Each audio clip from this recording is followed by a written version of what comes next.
सत्यानन्दचिदात्मने सर्वान्तरात्मने श्रीमद् वेङ्कटेशाय मङ्गलम्।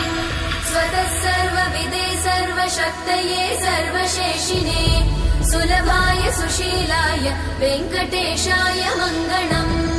परस्मै ब्रह्मणे पूर्णकामाय परमात्मने प्रयुञ्जे परतत्त्वाय वेङ्कटेशाय मङ्गलम्। आकालतत्त्वमशान्तमात्मनामनुपश्यताम् अतृप्त्यमृतरूपाय वेङ्कटेशाय मङ्गलम्।